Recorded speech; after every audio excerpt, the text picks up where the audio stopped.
Chapter 1, Childhood, Abandoned and Chosen, The Adoption. When Paul Job was mustered out of the Coast Guard after World War II, he made a wager with his schoolmates. They had arrived in San Francisco where their ship was decommissioned, and Paul bet that he would a wife find himself a wife within 2 weeks. He was a tattooed engine mechanic, 6 feet tall, with passionate passing resemblance to James Dean, but it wasn't his looks that got him a date with Clara Hagopian, a sweet-humored daughter of Armenian immigrants. It was the fact that he and his friends had a car, unlike the group she had originally planned to go out with that evening. 10 days later, in March 1946, Paul got engaged to Clara and won his wager. It would turn out to be a happy marriage, one that lasted until death parted them more than 40 years later. Paul Reynold Jobs had been raised on a dairy farm in Germantown, Wisconsin. Even though his father was an alcoholic and sometimes abusive, Paul ended up with a gentle and calm disposition under his leathery exterior. After dropping out of high school, he wandered around through the Midwest picking up work as a mechanic until at age 19 he joined the Coast Guard. Even though he didn't know how to swim, he was deployed on the USS General M.C. Meigs and spent much of the war ferrying troops to Italy for the General Patron. His talent as a machinist and fireman earned him commendations, but he occasionally found himself in minor trouble and never rose above the rank of a seaman. Clara was born in New Jersey when her parents had landed after fleeing the Turks in Armenia, and they moved to the mission districts of San Francisco when she was a child.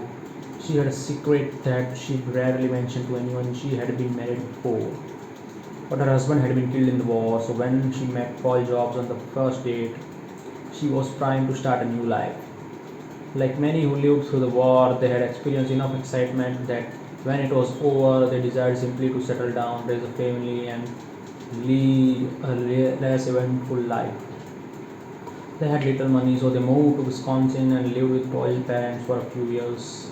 Then headed for Indiana, where he got a job as a machinist for International Harvester. His passion was tinkering with old cars, and he made money in his spare time buying, restoring, and selling them. Eventually, he quit his day job to become a full-time used car salesman.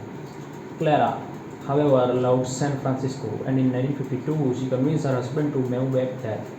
They got an apartment in the Sunset District facing the Pacific, just south of Golden Gate Park, and he took a job working for a finance company as a repo man, picking the locks of cars whose owners hadn't paid their loans and repossessing them. He also bought, repaired, and sold some of the cars, making a decent enough living in the process. There was, however, something missing in their lives. They wanted children, but Clara had suffered an epidemic pregnancy in which she fertilized egg was implanted in a fallopian tube rather than the uterus, and she had been unable to have any. So by 1955, after 9 years of marriage, they were looking to adopt a child. Like Paul Jobs Jones Skibble was from a rural Wisconsin family of German heritage. Her father, Arthur Skibble, had immigrated to the outskirts of Green Bay, where he and his wife owned a mink farm and dabbled successfully in various other businesses, including real estate and photo engraving. He was very strict, especially regarding his daughter's relationship, and he had strongly disapproved of her first love, an artist who was not Catholic. Thus, it was no surprise that he threatened to cut Joan off completely when, as a graduate student at the University of Wisconsin, she fell in love with Abdul Fattah John Jandali, a Muslim teaching assistant from Syria. Jandali was the youngest of 9 children in a prominent Syrian family. His father owned oil refineries and multiple other businesses, large holdings in Damascus and Homs, and at one point pretty much controlled the price of wheat in the region. His mother, he later said, was a traditional Muslim woman who was a conservative, obedient housewife. Like the Shaibal family, the Jandalis put a premium on education. Abdul Fattah was sent to a Jesuit boarding school, even though he was a Muslim, and he got an undergraduate degree at the American University in Beirut. Before entering the University of Wisconsin, he to pursue a doctoral degree in political science. In the summer of 1954, Joan went with Abdul Fattah to Syria. They spent 2 months in homes, where she learned from his family to cook Syrian dishes. When they returned to Wisconsin, she discovered that she was pregnant. They were both 23, but they decided not to get married. Her father was dying at the time, and he had threatened to disown her if she wed Abdul Fattah. Nor was abortion an easy option in a small Catholic community. So, in early 1955, Joan traveled to San Francisco, where she was taken into the care of a kindly doctor who sheltered unwed mothers, delivered their babies, and quietly arranged close adoptions. Joan had one requirement: her child must be adopted by college graduates. So the doctor arranged for the baby to be placed with a lawyer and his wife, but when a boy was born on February 24, 1955, the designated couple decided that they wanted a girl and backed out. That is, thus it was that the boy became the son not of a lawyer but of a high school dropout, with a passion for mechanics and his salt of the earth wife was working as a bookkeeper. Paul and Clara named their new baby Stephen Paul Jobs. When Joan found out that her baby had been placed with a couple who had not even graduated from high school, she refused to sign their adoption papers. The standoff lasted weeks, even after the baby had settled into the Jobs household. Eventually, Joan relented with the stipulation that the two promised indeed sign of a pledge to fund a savings account to pay for the boy's college education. There was another reason that Joan was balky about signing the adoption papers. Her father was about to die and she planned to marry Chandali soon after. She held out hope she would later tell family members, sometimes tearing up at the memory, that once they were married she could get their baby boy back. Arthur Skill died in August 1955 after the adoption was finalized. Just after Christmas last year, Joan and Abdul Fattah were married in St. Philip, the Apostle Catholic Church in Green Bay. He got his PhD in international politics the next year. And then they had another child, a girl named Mona. After she and Jandali divorced in 1962, Joan embarked on a dreamy and very pathetic life that her daughter, who grew up to become the acclaimed novelist Mona Simpson, would capture in her book Anywhere But Here. Because Steve Jobs' adoption has been closed, it would be 20 years before they would all find each other. Steve Jobs knew from an early age that he was adopted. My parents were very open with me about it. He recalled he had a vivid memory of sitting on the lawn of his house when he was 6 or 7 years old, telling the girl who lived across the street, "So does that mean your real parents didn't want you?" the girl asked. Lightning bolts went off in my head, according to Jobs. I remember running into my house crying, and my parents said, "No, you have to understand." They were very serious and looked me straight in the eye. They said, "We specially picked you out." Both of my parents said that and repeated it slowly for me, and they put an emphasis on every word in that sentence. Abandoned, chosen, special, those concepts became part of who Jobs was and how he regarded himself. His closest friends think that the knowledge that he was given up at birth left some scars. I think his desire for complete control of whatever he makes derives directly from his personality and the fact that it was abandoned at birth, said one long-time colleague, Del Yocam. He wants to control his environment, and he sees the product as an extension of himself. Greg Calhoun, who became close to Jobs right after college, saw another effect. "Steve talked to me a lot about being abandoned and the pain that caused," he said. "It made him independent. He followed the beat of a different drummer, and that came from being a different world than he was born into." Later in life, when he was the same age his biological father had been when he abandoned him, Jobs would father and abandon a child of his own. He eventually took responsibility for her. Kristen Brennan, the mother of the child, said that being put up for adoption left Jobs full of broken glass, and it helps to explain some of his behavior. "He who is abandoned is an abandoner," she said. Andy Hertzfeld, who worked with Jobs at Apple in the early 1980s, is among the few who remain close to both Brennan and Jobs. The quick question: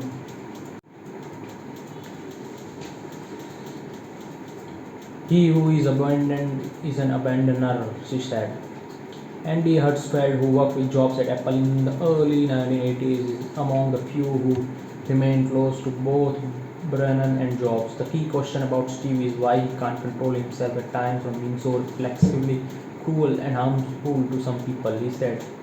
That goes back to being abandoned at birth. The real underlying problem was the theme of abandonment in Steve's life. Jobs dismissed this. There's some notion that because I was abandoned, I worked very hard so I could do well and make my parents wish they had me back. Or some such nonsense, but that's ridiculous. He insisted, knowing I was adopted and may have made me feel more independent, but I have never felt abandoned. I have always felt special. My parents made me feel special. He would later bristle whenever anyone referred to Paul and Clara Jobs as his adoptive parents or implied that they were not his real parents. They were my parents, 1000%, he said. And speaking about his biological parents, on the other hand, he was curt. They were my sperm and egg bank.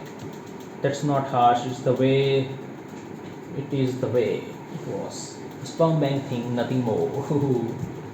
Silicon Valley. The childhood that Paul and Clara Job created for the new son was in many ways a stereotype of the late 1950s. When Steve was 2, they adopted a girl they named Patty. And 3 years later, they moved to a tract house in the suburbs. The finance company where Paul worked as a repo man, CIT, had transformed him down to his Palo Alto office, but he could not only afford to live there, so they landed in a subdivision in Mountain View, a less expensive town just to the south. There, Paul tried to pass along his love of mechanics and cars.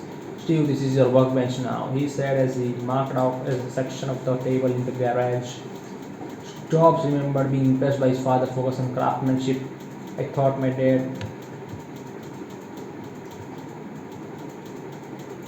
dad's sense of design was pretty good, he said, because he knew how to build anything. If he needed a cabinet, he would build it. When he built our fence, he gave me a hammer so I could work with him. 50 years later, the fence still surrounds the back and side yards of the house in Mountain View. As Job showed it off to me, he carries the stockade panels and recalled a lesson that his father implanted deeply in him. It was important, his father said, to craft the backs of cabinets and fences properly, even though they were hidden. He loved doing things right. He even cared about the look of the parts you couldn't see. His father continued to refurbish and sell used cars, and he festooned the garage with pictures of his favorites. He would point out the detailing of the design of to his son, the lines, the vents, the chrome, the trim of the seats. After works each day, he would change into the Dungavis and retreat to the garage, often with Steve tagging along. I figured I could get him nailed down with a little mechanical ability, but he really wasn't interested in getting his hands dirty. Paul later recalled he never really cared too much about the mechanical things. I wasn't that into fixing cars, Jobs admitted, but I was eager to hang out with my dad. Even as he was growing more aware that he had been adopted, he was becoming more attached to his father. One day when he was about 8, he discovered a photograph of his father from his time in his postcard. He's in the engine room that he's got his shirt off and looks like James Dean. It was one of those oh wow moments for a kid. Wow, ooh, my parents were actually once very young and really good looking. Through cars, his father gave Steve his first exposure to electronics. My dad did not have a deep understanding of electronics, but he encountered it in a lot in automobiles and other things he would fix. He showed me the rudiments of electronics, and I got very interested in that. Even more interesting were the trips to scavenge for parts. Every weekend there'd be a junkyard trip. We would be looking for a generator, a carburetor, all sorts of components. He remembered watching his father negotiate at a counter. He was a good bargainer, but because he knew better than the guys at the counter what the parts should cost. This helped fulfill the pledge his parents made when he was about adopted. My college fund came from my dad paying $50 for a Ford Falcon or some other beat up car that didn't run, working on it a few weeks and selling it for $250 and not telling the IRS. The Jobs houses and others in the neighborhood was built by the real estate developer Joseph Ickler, whose company spawned more than 11,000 homes in various California subdivisions between 1950 and 1974. Inspired by Frank Lloyd Wright's son, its vision of simple modern homes for the American everyman, Ickler built inexpensive houses that featured floor-to-ceiling glass walls, open floor plans, exposed post and beam construction, concrete slab floors, and lots of sliding glass doors. Ickler did a great thing, Jobs said on one of our walks around the neighborhood. His houses were smart and cheap and good. They brought clean design and simple taste to lower income people. They had awesome little features like radiant heating in the floors. You put carpet on them, and we had nice toasty floors where we were kids. Jobs said that his appreciation for Ickler homes instilled in him a passion for making nicely designed products for the mass market. I love it when you can bring really great design and simple capability to something that doesn't cost much, he said as he pointed out the clean elegance of the houses. It was the original vision of for Apple. That's what we tried to do with the first Mac. That's what we did with the iPod. Across the street from the Jobs family lived a man who had become successful as a real estate agent. He wasn't the bride Jobs recalled, but he seemed to be making a fortune. So my dad thought, I can do that. He worked so hard. I remember he took these night classes, passed the license test, and got into real estate. Then the bottom fell out of market. As a result, the family found itself financially strapped for a year or so. While Steve was in elementary school, his mother took a job as a bookkeeper for Varian Associates, a company that made scientific instruments, and they took out a second mortgage. One day his fourth grade teacher asked him, what is it you don't understand about the universe? Job replied, I don't understand why all of a sudden my dad is so broke. He was proud that his father never developed a server attitude or slick style that may have made him a better salesman. You had to suck up to the people to sell real estate, and he wasn't good at it, and it was in his nature. I admired him for that. Paul Jobs were back to being a mechanic. His father was calm and gentle, traits that his son later praised more than imitated. He was also resolute. Jobs described one example. Nearby was an engineer who was working at Westinghouse. He was a single guy, a beatnik type. He had a girlfriend. She would babysit him sometimes, but my parents worked, so I would some come here right after school for a couple of hours. He would get drunk and hit her a couple of times. She came over one night, scared out her wits, and he came over drunk, and my dad stood him down, saying she's here but you are not coming in. He stood right there. We like to think everything was idyllic in the 1950s, but this guy was one of the engineers who had messed up lives. What made the neighborhood different from thousands of other spindly tree subdivisions across America was that even the ne'er-do-wells tended to be engineers. When we moved here, there were apricot and plum orchards on all of these corners. Tough record, but it was beginning to boom because of military investment. He soaked up the history of the valley and developed a yearning to play his own role. Edwin Land of Colorado later told him about being asked by Eisenhower to help build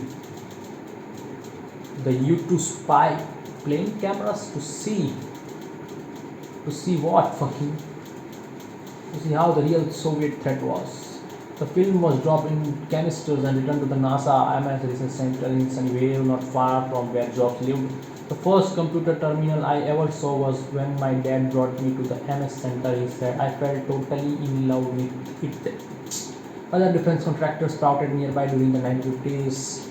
The Lockheed Missiles and Space Divisions, which built submarine launched ballistic missiles, was founded in 1956 next to the NASA Center. By the time Jobs moved to the area 4 years later, it employed 20,000 people. A few hundred yards away, Westinghouse built facilities that produced tubes and electrical transformers for the missile systems. You had all these military companies on the cutting edge, he called. It was mysterious and high-tech and made living here very exciting. In the wake of the defense industry, there arose a booming economy based on technology. Its roots sketched back to 1938 when David Packard and his new wife moved into a house in Palo Alto that had a shed where his friend Billy Hewlett was soon ensconced. The house had a garage and appendage that would prove both useful and iconic in the valley, in which they tinkered around until they had their first product, an audio oscillator. By the 1950s. David Packard was a fast-growing company making technical instruments. Fortunately, there was a place nearby for entrepreneurs who had outgrown their garages. In a move that would help transform the area into the cradle of the tech revolution, Stanford University Dean of Engineering Frederick Terman created a 700-acre industrial park on university land for private companies that could commercialize the ideas of a student. Its first tenant was very associate where Clara Jobs worked. Thurman came up with this great idea that did more than anything to cause the tech industry to grow up here.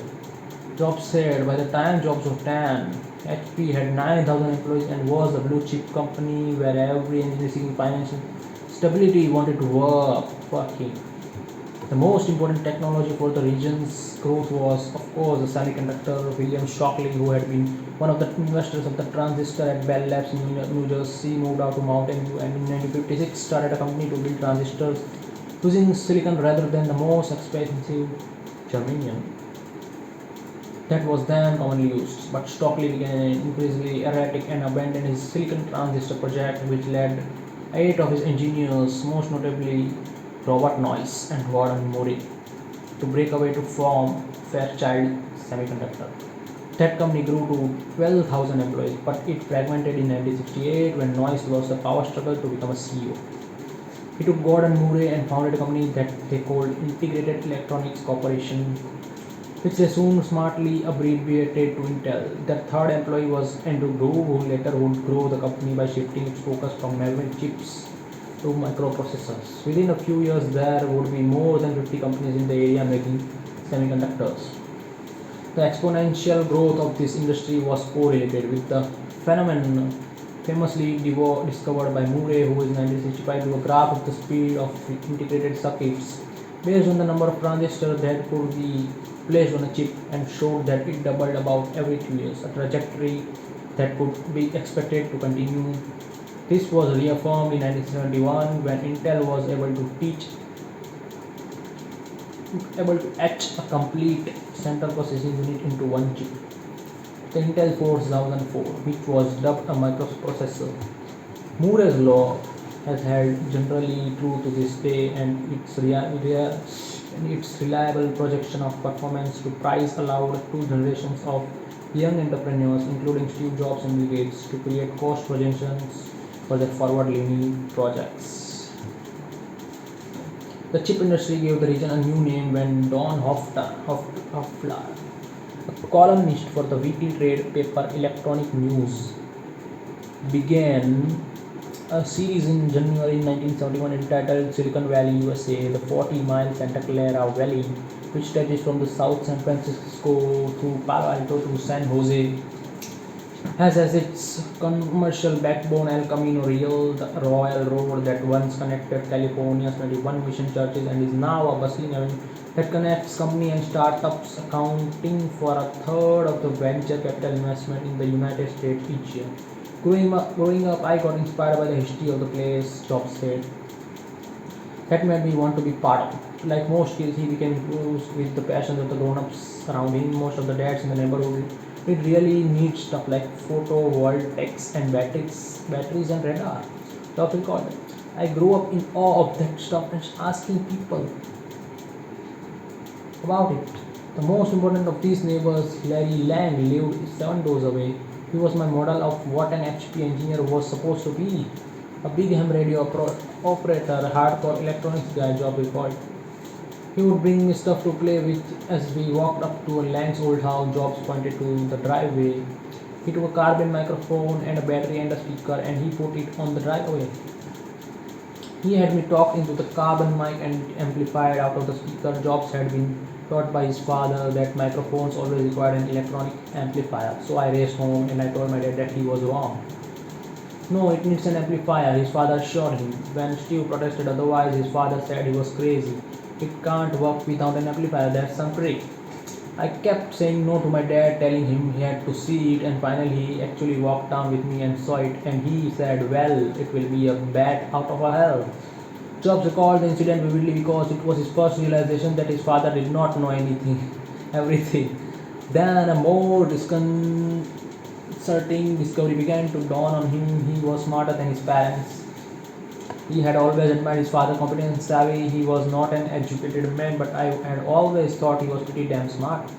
He didn't read much, but he could do a lot, almost everything mechanical, he could figure it out. Yet the carbon microphone incident, Job said, began a jarring process of realizing that he was in fact more clever and quick than his parents. It was a very big moment that burned into my mind when I realized that I was smarter than my parents. I felt tremendous shame for having thought that. We'll never forget the moment, the discovery he later told friends, along with the fact that he was about adopted, made him feel apart, detached, and separate from both his family and the world. Another layer of awareness occurred soon after. Not only did he discover that he was brighter than his parents, but he discovered that they knew this. Paul and Clara Jobs were loving parents and they were willing to adapt their lives to suit a son who was very smart and also willful. They would go to great lengths to accommodate him, and soon Stu discovered this fact as well. What my parents got me. They felt a lot of responsibility once they sensed that I was special. They found ways to keep feeding me stuff and putting me in better schools. They were willing to defer to my needs. So he grew up not only with a sense of having once been abandoned, but also with a sense that he was special. In his own mind, that was more important in the formation of his personality. School. Even before Job started elementary school, his mother had taught him how to read. This, however, led to some problems when he got to school. I was kind of bored for the first year, so I occupied myself by getting in trouble. It also soon became clear that Jobs, by both nature and nurture, was not disposed to accept authority. I encountered authority of a different kind rather than I had ever encountered before, and I did not like it. And they really almost got me. They came close to really beating an incuriosity out of me. His school, Montaloma Elementary, was a series of low-slung 1950s buildings 4 blocks from his house. He countered his boredom by playing pranks. I had a good friend named Rick Ferrantino, and we'd get into all sorts of trouble. We called, like we made little posters announcing "Bring your pet to school day." It was crazy, with dogs chasing cats all over, and the teachers were beside themselves. Another time, they convinced some kids to tell them that combination numbers for their bike locks. Then we went outside and switched all the locks, and nobody could get their bikes. I took them until late that night to straighten things out. When he was in third grade, the pranks became a bit more dangerous. One time we set off an explosive under the chair of our teacher, Mr. Thurman. We gave her a nervous twitch. Not surprisingly, he was sent home 2 or 3 times before he finished third grade. By then, however, his father had begun to treat him as special, and in his calm but firm manner, he made it clear that he expected the school to do the same. Look, it's not his fault. Paul Jobs told the teachers, his son recalled. If you can't keep him interested, it's your fault. His parents never punished him for his transgressions at school. My father was an alcoholic and whipped him with a belt. But I am not sure if I ever got spanked. Both of his parents, he added, knew the school was at fault for trying to make me memorize stupid things rather than stimulating me. He was already starting to show the admixture of sensitivity and insensitivity, briskness and detachment that would mark him for the rest of life. When it came time for him to go into fourth grade, the school decided it was best to put Jobs and Ferrantino into separate classes.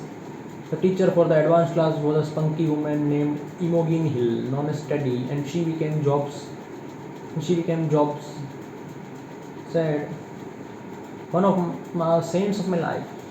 After watching him for a couple of weeks, she figured that the best way to handle him was to bribe him. After school one day, she gave me this word book with math problem in it, and she said, I want you to take it home and do this. And I thought, are you nuts?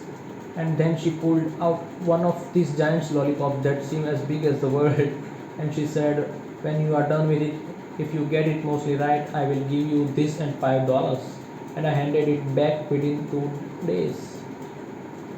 After a few months, he no longer required the bribes. I just wanted to learn and to please her. She reciprocated by getting him a hobby kit for grinding a lens and making a camera.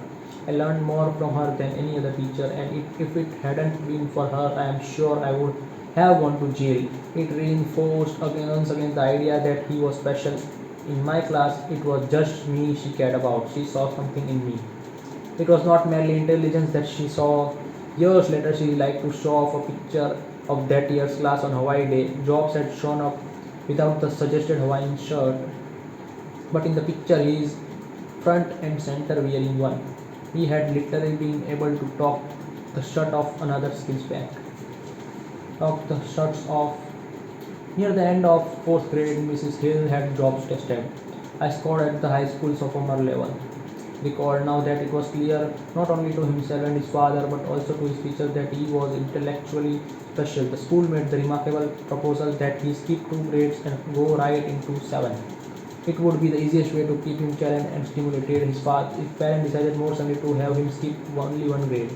The transition was wrenching. He was a socially awkward loner who found himself with kids a year older. Worse yet, the 6th grade was in different school, Crittenden Middle. It was only 8 blocks from Montalom Elementary, but in many ways it was a world apart, located in a neighborhood filled with ethnic gangs. Fights were a daily occurrence, as were shakedowns in bathrooms, wrote the Silicon Valley journalist Michael S. Malone. Knives were regularly brought to school as a show of macho. Around the time that Jobs arrived, a group of students were jailed for a gang rape, and the bus of a neighboring school was destroyed after its team beat Christian in a wrestling match. Jobs was often bullied, and in the middle of 7th grade, he gave his parents an ultimatum.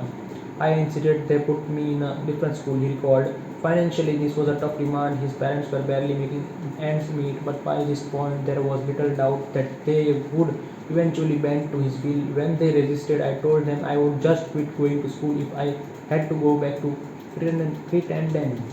So they researched where the best schools were and scraped together every dime and bought a house for $21,000 in a nicer district.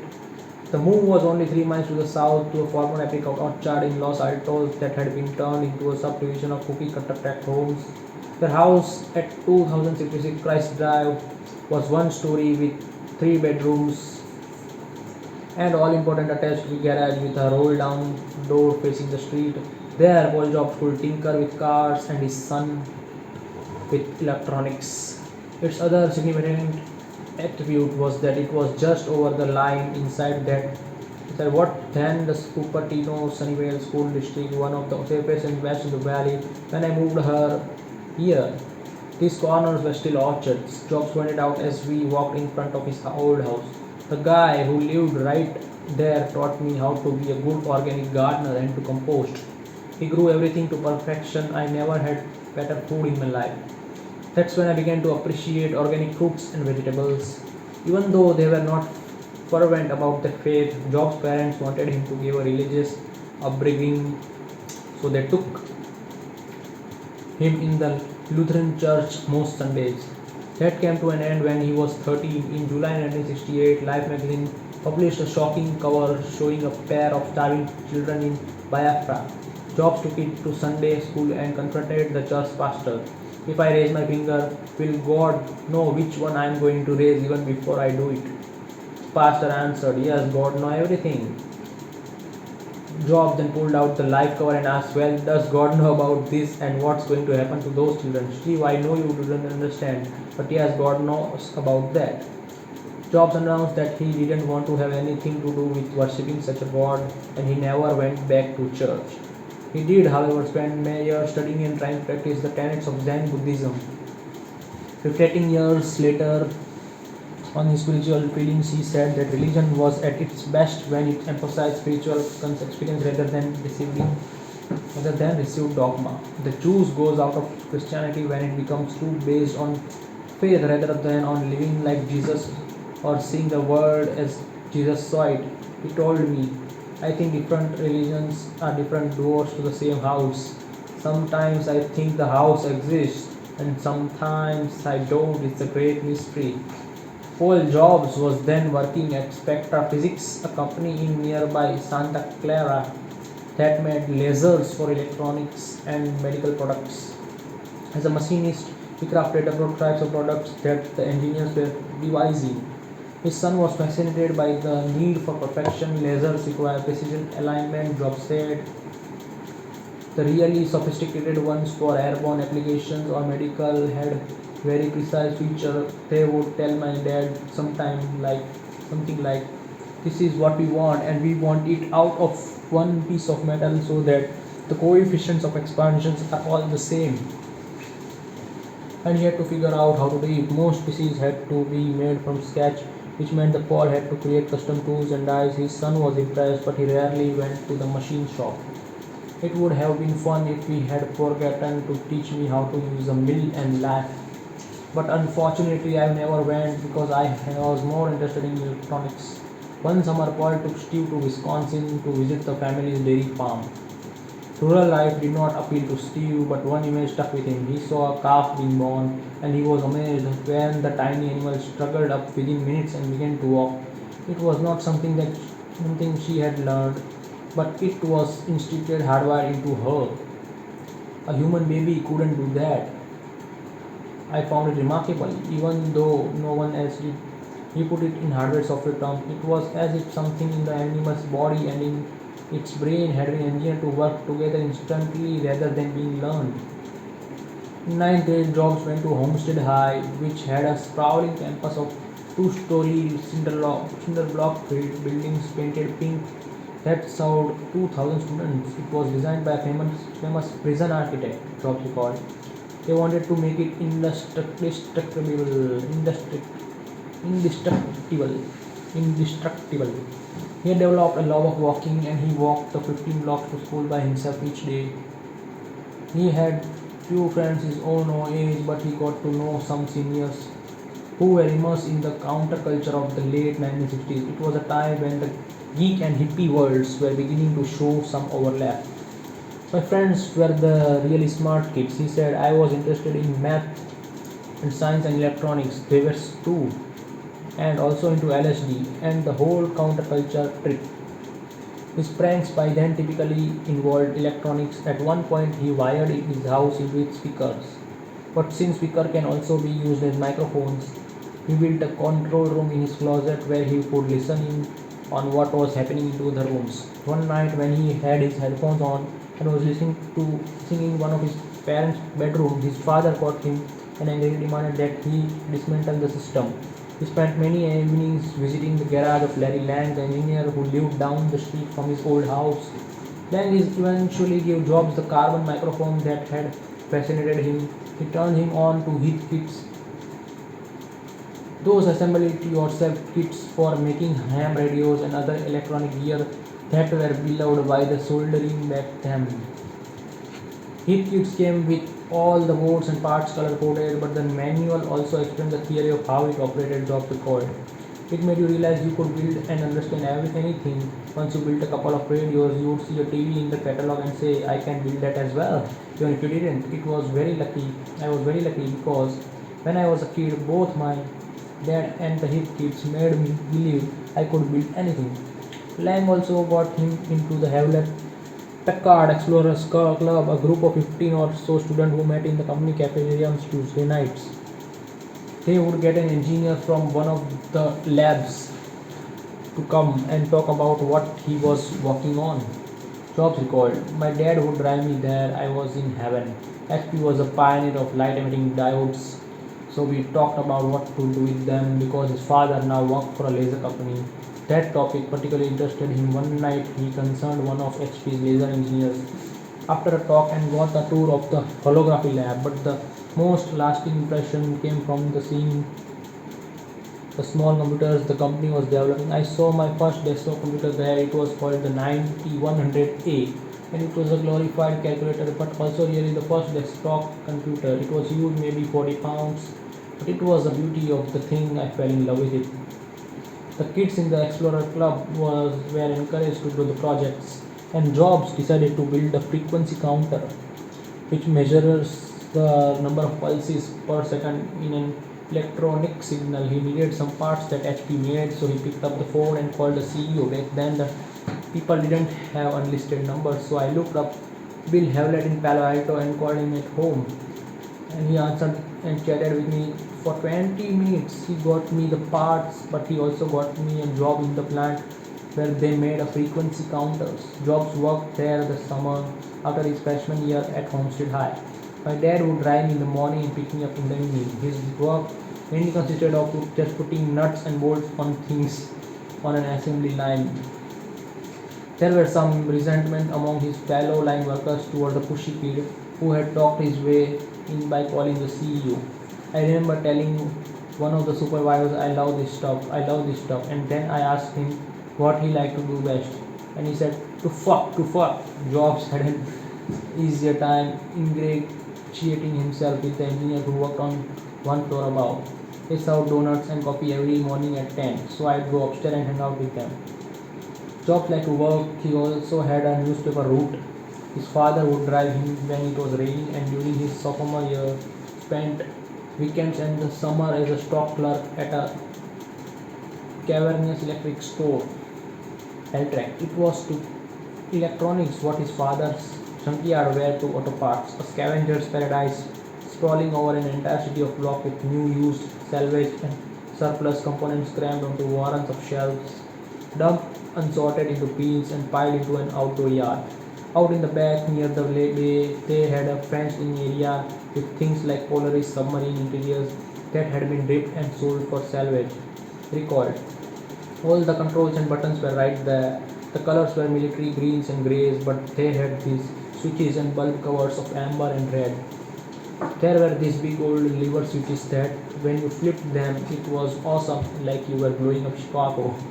At the wooden counters up front, laden with thick catalogs in tattered binders, people would haggle for switches, resistors, capacitors, and sometimes the latest memory chips. His father used to do that for auto parts, and he succeeded because he knew the value of each better than the clerks. Jobs followed suit.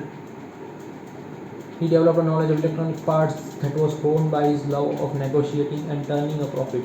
He would go to electronics flea markets such as the San Jose Swap Meet, haggle for a used circuit board that contained some valuable chips or components, and then sell those to his manager at High-Tech. Jobs was able to get his first car with his father's help when he was 15. It was a two-tone Nash Metropolitan that his father had fitted out with an MG machine. Jobs didn't really like it, but he did not want to tell his father that or miss out on the chance to have his own car. In retrospect, a Nash Metropolitan might seem like the most wickedly cool car, he later said, but at the time it was the most uncool car in the world. Still, it was a car, so that was great. Within a year, he had saved up enough for his various jobs that he could trade up to a red Fiat 850 coupe with an Abarth engine. My dad helped me buy and inspect it. The satisfaction of getting paid and saving up for something that was very exciting. That same summer, between his sophomore and junior years at Homestead, Job began smoking marijuana. I got stoned for first time that summer.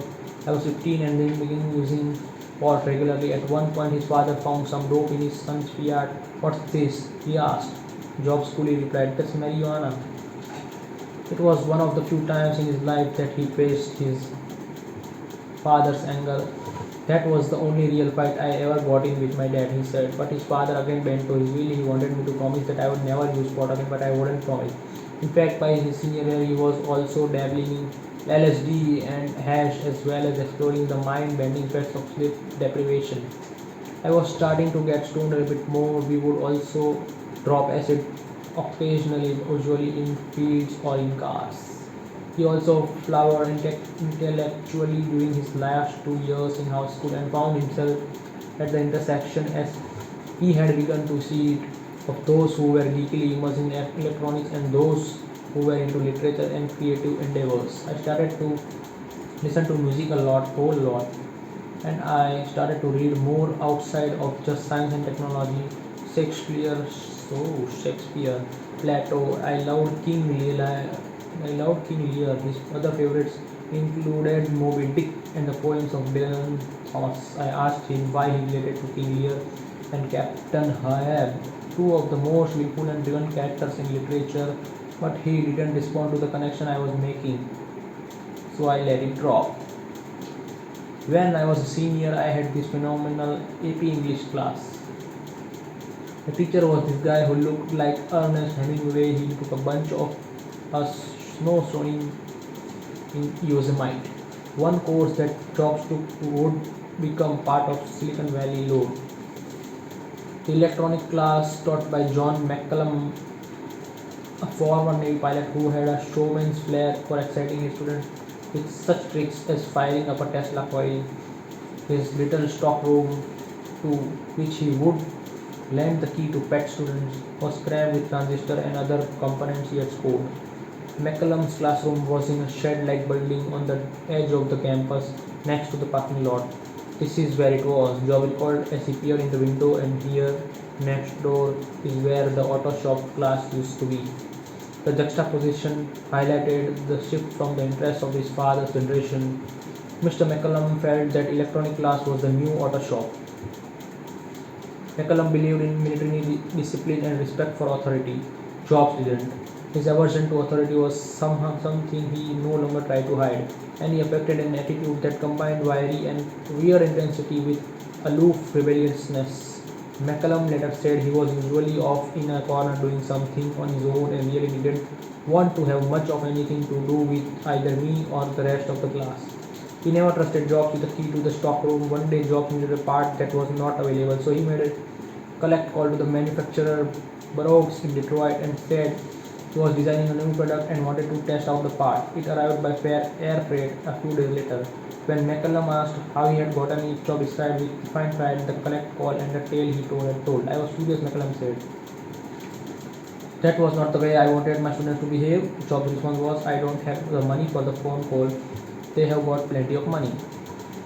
Jobs took McCallum's class for only 1 year rather than the 3 that it was offered. For one of his projects, he made a device with a photocell that would switch on a circuit when exposed to light. Something any high school science student could have done. He was far more interested in playing with lasers, something he learned from his father with a few friends. He created light shows for parties by bouncing lasers off mirrors that were attached to the speakers of his stereo system. Yeah, fucking over, bro.